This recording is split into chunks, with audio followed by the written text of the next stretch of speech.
बच्चों, आप कैसे हो? मैं उम्मीद करता हूँ कि सभी बच्चे बहुत अच्छे होंगे। मैं आपका physics teacher S C Srivastava आज मैं आपको एक ऐसा इम्पॉर्टेंट टॉपिक पर न्यूमेरिकल प्रॉब्लम्स बताने जा रहा हूँ जो बोर्ड से लेकर डिफरेंट टाइप के कॉम्पिटिटिव एग्ज़ाम्स में बहुत आता है। और ये टॉपिक किरचॉफ्स लॉ है।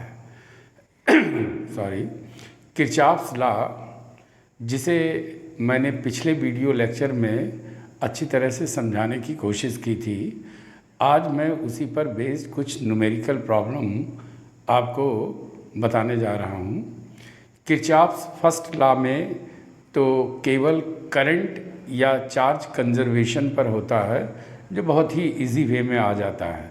लेकिन अगर आप किरचॉफ्स सेकंड लॉ की बात करें तो उसको आपने देखा होगा कि पूरे सर्किट में कोई भी हम अगर लूप लेते हैं या क्लोज मैश लेते हैं तो उस क्लोज मैश का टोटल वोल्टेज यानी कितना इनपुट हुआ है और कितना उसमें कंज्यूम हुआ है, इसका अलजेब्रिक सम ज़ीरो के इक्वल होता है। या यूँ कह लीजिए कि जितना इसमें इनपुट होता है उतना ही कंज्यूम होने वाला या उतनी एनर्जी लॉस होने वाली जो होती है वो उसके बराबर होती है। तो मैं यहाँ पर एक सिंपल सा सर्किट ले रहा हूँ और इस सर्किट के थ्रू आपको वही किरचॉफ्स लॉ समझाने की कोशिश करूँगा। इसको ये भी कह सकते हैं KVL, किरचॉफ्स वोल्टेज लॉ, इसलिए कि टोटल वोल्टेज जो है आपका जो होता है वो इक्वल टू ज़ीरो होता है। मतलब ये कहने का है कि अगर मैं इसका टोटल वोल्टेज निकालूं तो इक्वल टू ज़ीरो के इक्वल होगा।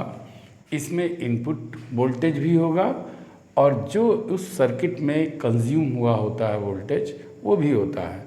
अब जैसे मैंने आपको क्या बताया था कि किसी भी सर्किट में सबसे पहला काम क्या होता है कि आप करंट को डिस्ट्रीब्यूट करें।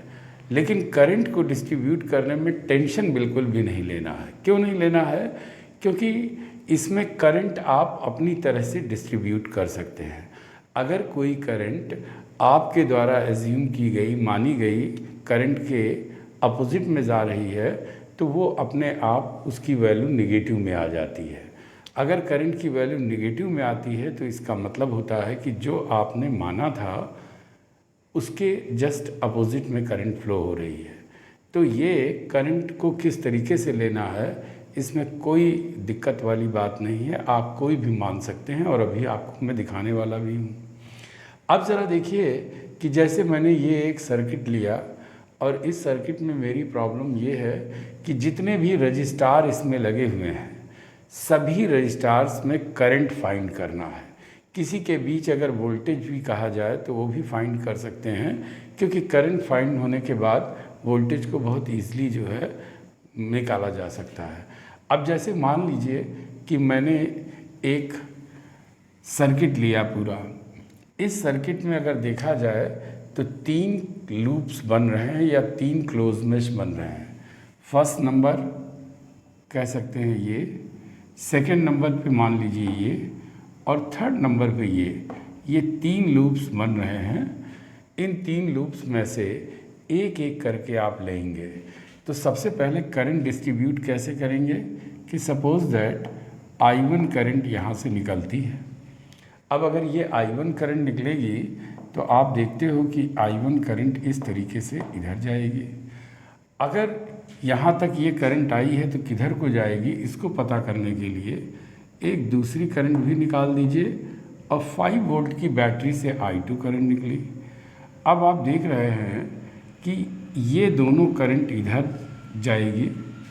अगर इधर ये दोनों करंट जाती है तो इसका मतलब ये हो गया कि यहाँ पर करंट की वैल्यू I1 प्लस I2 हो जाएगी इसमें। और फिर आप ये देखेंगे कि एक और अभी आपका बचा हुआ है, इसमें भी करंट जो जाती है वो एक तरह से देखा जाए तो सपोज़ कर सकते हैं कि I3 है। अब आप यहाँ पर ध्यान दीजिएगा कि जितनी करंट पॉजिटिव टर्मिनल से जाती है उतनी ही करंट नेगेटिव टर्मिनल पर आनी चाहिए। इसका मतलब क्या होता है कि अगर I1 करंट यहाँ से गई है तो I1 करंट इधर जानी चाहिए। तो इधर तो चली गई I1 करंट और यहाँ से आ रही है I1 प्लस I2। इसका मतलब I2 करंट जो जाएगी वो एक तरह से देखा जाए तो इधर जाएगी I2, इधर से आ रही है I3। इसका मतलब ये I3 इधर तो जाएगी नहीं क्योंकि यहाँ I1 होनी चाहिए। तो ऐसे में क्या होगा कि वो ये करंट भी इधर ही जाएगी, तो ये I3 हो गया। अब यहाँ पर आने पर I2 प्लस I3 में I2 इधर जाएगी, इस साइड में जाएगी और I3 करंट एक तरह से देखा जाए तो इस वाले में डिस्ट्रीब्यूट होगी। तो देखिए यहाँ से I3 निकली थी और नेगेटिव टर्मिनल पे कितना पहुँच गई I3। तो इस तरह से सबसे पहले आप अपने अकॉर्डिंग सारी करंट्स को एज्यूम कर लीजिए और उसके बाद एक एक सर्किट लेकर इसे सॉल्व करते हैं। तो जैसे हमने इसमें पहला क्लोज मेश ले लिया, तो अगर पहला क्लोज मेश लेंगे तो जाहिर है कि इसको आप इस तरह से लिख सकते हैं, क्लोज्ड मैश फर्स्ट। और इस फर्स्ट में अब आपको क्या ध्यान देना है, करंट को एक डायरेक्शन में ले लीजिए। अगर हमने ऐसे लिखा है और ये कहा कि ये करंट ऐसे जा रही है या इस तरह से जा रही है, तो याद रहे कि जहाँ से चले थे वहाँ तक पूरा आपको लूप में जाना होगा। और अगर पूरा लूप में जाएंगे तो एक चीज़ का ध्यान रखेंगे कि अगर दोनों के डायरेक्शन सेम आते हैं तो इसका मतलब प्लस करते हुए चले जाइए और उसमें फिर जितने भी आपके ये ईएमएफ लगे हुए हैं, सेल हैं, उन सेल में ये देखिए कि अगर सेल का ये पॉजिटिव टर्मिनल गया है दूसरे सेल के साथ पॉजिटिव से ही कनेक्ट हुआ है, ये पिछले वीडियो लेक्चर में मैंने बताया था, तो माइनस कर देंगे। और अगर इसका पॉजिटिव दूसरे से नेगेटिव में जाता है तो इसको प्लस कर देंगे क्योंकि सीधा जुड़ा हुआ मानते हैं। लेकिन यहाँ तो सिर्फ एक ही सेल है तो कोई प्रॉब्लम नहीं। अब ज़रा देखिए, जब मैं यहाँ से शुरू करता हूँ तो ये दोनों का डायरेक्शन सेम है, तो I1 × 5 करके सबसे पहला वोल्टेज इसका फाइंड करते हैं। तो देखिए I1 × 5 कर दिया हमने। फिर देखिए दोनों का डायरेक्शन सेम है लेकिन करंट कितनी है, I1 प्लस I2। तो फिर आप यहाँ करंट I1 प्लस I2 ले लेंगे और इनटू में जितना रेजिस्टेंस दिया है वो ले लेंगे, 6 ओम है। फिर देखिए ये करंट ऐसे गई है, इसका मतलब इसका डायरेक्शन और इसका डायरेक्शन सेम है, तो फिर ये हो जाएगा I1 × 1 और इसमें सिर्फ एक ईएमएफ है 21, तो इक्वल टू 21 कर दीजिए। बहुत इजी वे में ये पहले क्लोज मेश में बन गया। तो देखिए I1 5 यहाँ पे है, 6 यहाँ 11 हो गया और 1 I1 ये है, तो टोटल हो गया 12 I1 प्लस I2 की वैल्यू केवल 6 है, तो यहाँ पर 6 I2 ले लेंगे is equal to 21। It is first equation. अब आइए क्लोज मैश सेकेंड में। क्लोज मैश सेकेंड में क्या करेंगे, सेकेंड को जब देखते हैं तो इसमें भी वही काम करेंगे, एक डायरेक्शन में करंट लेंगे। अगर मैं इसको इस तरीके से लेता हूँ, ऐसे या ऐसे या ऐसे या ऐसे, तो देखिए ये इस तरह से चल रहा है। अब इस पाथ के अकॉर्डिंग देखते हैं, इस पाथ के अकॉर्डिंग ये और ये एक डायरेक्शन में है और करंट कितनी जा रही है, I2। तो यहाँ पर क्या करेंगे फिर I2 इंटू 4, I2 इंटू 4। फिर देखिए यहाँ पर भी करंट इसी के अकॉर्डिंग चल रही है, तो दोनों का डायरेक्शन सेम है और करंट कितनी है I1 प्लस I2। तो यहाँ पर फिर प्लस मिलेंगे I1 प्लस I2 और इंटू कर देंगे 6। अब जरा इधर की तरफ आइए तो देखिए इसका डायरेक्शन सेम है, इसका मतलब ये भी प्लस हो जाएगा।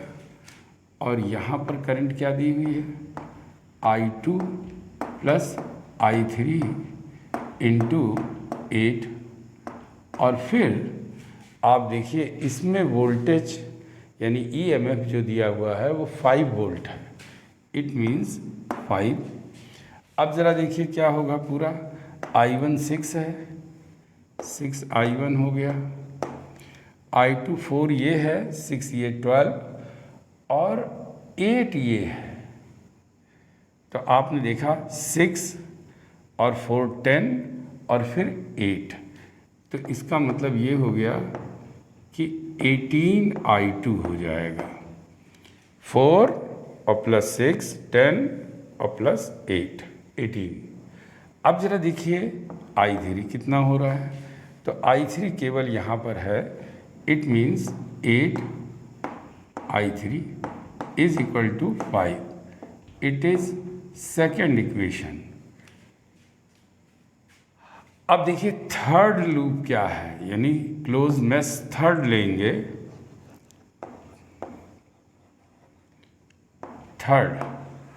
थर्ड का मतलब ये आ गया, इसमें भी एक डायरेक्शन में करंट ले ले।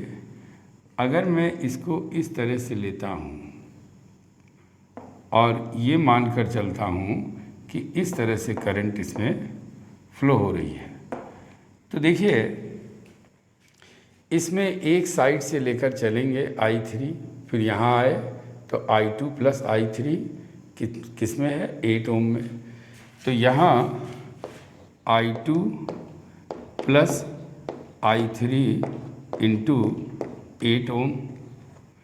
फिर देखिए इधर आएंगे तो I3 करंट इसमें जानी चाहिए, तो I3 इंटू 16। क्यों, दोनों का डायरेक्शन सेम है, तो जो पाथ आपने लिया है वो direction same, it means I3 into 16 हो जाएगा। अब यहाँ पर आप देख रहे हैं कि कोई भी रजिस्टार नहीं है, लेकिन यहाँ पर एक सेल है, सपोज कर लीजिए इसका 2 वोल्ट EMF है, तो ये इक्वल टू 2 वोल्ट हो जाएगा। अब इसको थोड़ा सॉल्व कर लें, तो 8 I2 plus 24 I3 is equal to 2। It is third equation. आप देख रहे हैं 3 इक्वेशंस बनी I1 I2 और I3 में, और 3 इक्वेशन में 3 अननोन क्वांटिटी I1 I2 और I3 है। जब इसको आप सॉल्व करेंगे तो I1 की वैल्यू 2 एम्पियर आएगी, इसको सॉल्व कीजिएगा, और I2 की वैल्यू जो आएगी वो -1/2 एम्पियर आएगी, और I3 की जो वैल्यू आएगी वो 4 एम्पियर। इनको बहुत ईज़िली आप सॉल्व कर सकते हैं इक्वेट करके, 3 से मल्टीप्लाई कर दीजिए, 24 ये भी हो जाएगा, काट दीजिए तो I1 I2 में एक इक्वेशन ये मिल गया, और I1 I2 में एक इक्वेशन पहले से दे रखा है, दोनों सॉल्व कर डालिए तो आपको ये I1 I2 की वैल्यू मिलेगी। अब जैसे मैंने कहा कि इसके बीच का वोल्टेज ज्ञात कीजिए, तो जब वोल्टेज आप VCB ज्ञात करेंगे तो यहाँ पर करंट जो होगी वो I2 प्लस I3 इंटू 8, तो जाहिर है कि यहाँ पर -1/2 और I3 कितना है +1/4 इंटू 8 आ जाएगा। अब अगर इसको मैं सॉल्व करूं तो ये आएगा -1/4 इंटू 8, तो इसका मतलब निकलता है -2 वोल्ट। तो इससे आप इसके बीच में अगर वोल्टेज फाइंड करेंगे तो VCB कितना आएगा, -2 वोल्ट। तो इस तरह से किसी भी वायर में करंट अगर फाइंड करना है तो जैसे इस रजिस्टार में क्या होगा I1, इस रजिस्टार में क्या होगा I1 + I2, और इस रजिस्टार 8 ओम में 2I2 + I3 है, तो इन दोनों को ऐड कर दीजिए, जितनी होगी करंट उतना आ जाएगा।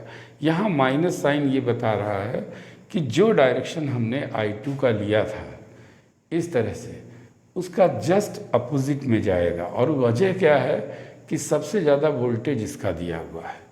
इसका मतलब ये हुआ कि सारी करंट इसके अकॉर्डिंग जो है चलेगी, इसके अकॉर्डिंग अगर चलेगी सारी करंट, तो इस नाते से ये वैल्यू आपको नेगेटिव में मिला। इस तरह से मैं एक एग्ज़ाम्पल और देना चाहूँगा। तो अब देखिए, आपको मैं दूसरा एग्ज़ाम्पल देने जा रहा हूँ, और इस दूसरे एग्ज़ाम्पल्स के थ्रू किरचॉफ्स लॉ का यूज़ करके मैं एक आपको AB के बीच में इक्विवेलेंट रेजिस्टेंस फाइंड करके दिखाऊंगा। यानी यहाँ पर आपको बताना होगा equivalent resistance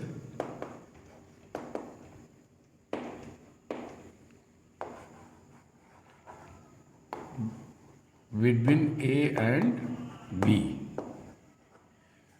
A and B के बीच में रेजिस्टेंस, इक्विवेलेंट रेजिस्टेंस कैसे फाइंड करेंगे, इसमें हम लोग किरचॉफ्स लॉ का यूज़ करेंगे, और साथ में एक और कॉन्सेप्ट भी बताऊंगा जो दूसरे न्यूमेरिकल प्रॉब्लम्स में काफ़ी यूज़फुल होता है। सबसे पहले तो AB के बीच में जो इक्विवेलेंट रेजिस्टेंस बताना है, उसके पहले इस तरह का अगर कोई आपको इक्विलेटरल क्वाड्रिलेटरल मिल जाए या पैरेललोग्राम मिल जाए, तो इसमें एक चेक करते हैं व्हीट स्टोन ब्रिज अप्लाई होगा या नहीं। और व्हीट स्टोन ब्रिज के लिए अगर हम P, Q, R और S ये 4 रजिस्टार्स हैं, इन रजिस्टार्स का रेशियो निकालेंगे, यानी P/Q = R/S। यहाँ आप देखते हैं P/Q करते हैं तो 2/1 आएगा, और R/S निकालते हैं तो 1/2 आएगा। इसका मतलब ये यहाँ पर व्हीट स्टोन ब्रिज अप्लाई नहीं हो रहा है। अगर ये अप्लाई होता तो फिर इस रजिस्टार से कोई करंट नहीं जाती, लेकिन यहाँ पर मैं देख रहा हूँ कि जब ये अप्लाई नहीं होगा तो इसका मतलब है करंट यहाँ से भी होकर जाएगी, और जो करंट यहाँ से होकर जाएगी उस करंट को भी आपको फाइंड करना पड़ेगा। तो ये सबसे पहले आपको अगर कोई क्वाड्रिलेटरल पैरेललोग्राम्स मिलता है तो उसको आप इस तरह से चेक कर लेंगे। अब जब देखिए क्या करेंगे कि अगर आपको इसके बीच में इक्विवेलेंट रेजिस्टेंस फाइंड करना है तो सबसे पहले करंट का डिस्ट्रीब्यूशन करेंगे। सपोज़ करिए I करंट यहाँ से एंटर करती है और यहाँ पर I1 करंट इस I से निकल जाएगी, तो जो रिमेनिंग करंट है वो I माइनस I1 इधर से होकर जाएगी। फिर जब ये यहाँ पहुँचेगा तो कुछ करंट इस I1 का इसमें भी जाएगा, जो कि सपोज़ कर लीजिए I2 है। इसका मतलब ये हुआ कि यहाँ जो करंट जाएगी वो I1 से ये माइनस होके, यानी जितना बचा करंट वो इधर को जाएगी। अब आप देखते हो इधर I माइनस I1 और इधर I2। इसका मतलब इस वायर से जो होके करंट जाएगी वो I minus I1 plus I2 current ये होके जाएगी। अब ये करंट और ये करंट दोनों अगर मिल जाए तो इस पॉइंट पर जो करंट होगी वो फिर एक बार I मिल जाएगा। अगर आप इसे दोनों को ऐड करके देखें तो अपने आप पता चल जाएगा कि ये I के बराबर है। तो फर्स्ट एट ऑल क्या किया हमने, करंट को डिस्ट्रीब्यूट कर लिया और अपनी तरह से डिस्ट्रीब्यूट कर लिया।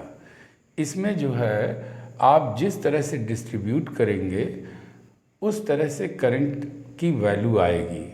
हो सकता है कि कोई करंट निगेटिव में भी हो जाए, तो अगर निगेटिव में हो जाती है तो इसका मतलब होता है कि जो करंट का डायरेक्शन हमने माना था उस डायरेक्शन के अपोजिट में करंट फ्लो हो रही है।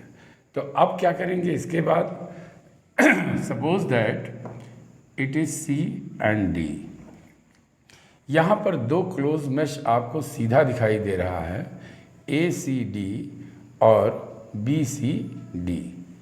इन दो क्लोज मेश को आप एक एक करके पहले लेंगे और उसके बाद इससे ये फाइंड करने की कोशिश करेंगे कि करंट क्या होगी I1 और I2। तो देखिए क्या करेंगे, सबसे पहले closed mesh A C D A. जब ये ए से चलते हैं और ए पे आते हैं, इसका मतलब हुआ पूरा क्लोज हो गया। अब यहाँ पर इसमें आप किस तरह से करंट को लेकर चलेंगे, इसके लिए मैंने आपको बताया था कि एक पाथ क्रिएट करते हैं। जैसे यहाँ से चले तो इस तरीके से जाएंगे, इस तरह से जाएंगे। यहाँ से करंट ऐसे चली, फिर ऐसे गई और फिर ऐसे गई। और अगर इसके डायरेक्शन यानी जो पाथ आपने क्रिएट किया है उस पाथ और इस ब्रांच, इन सारे ब्रांचेस में होकर जाने वाली जो करंट है वो दोनों सेम डायरेक्शन में है तो पॉजिटिव में लेंगे, और अगर अपोजिट डायरेक्शन में है तो फिर नेगेटिव लेंगे। तो देखिए किस तरीके से हम लोग लेंगे। सपोज़ करिए यहाँ से हम लोग चले और I1 करंट इस डायरेक्शन में जा रही है, हमारा पाथ भी, तो दोनों पॉजिटिव है। इसका मतलब I1 इंटू 2 ये पॉजिटिव में होगा। फिर आप देखते हैं कि ये दोनों सेम डायरेक्शन में है, इसका मतलब ये हुआ कि यहाँ भी प्लस में ही होगा। और करंट है I2 इंटू रेजिस्टेंस है 3 ओम। ओके, अब यहाँ देखिए तो ये करंट और ये करंट एक दूसरे के अपोजिट में जा रही है, तो अगर अपोजिट में जाती है तो फिर आपको माइनस में लेना पड़ेगा, माइनस में।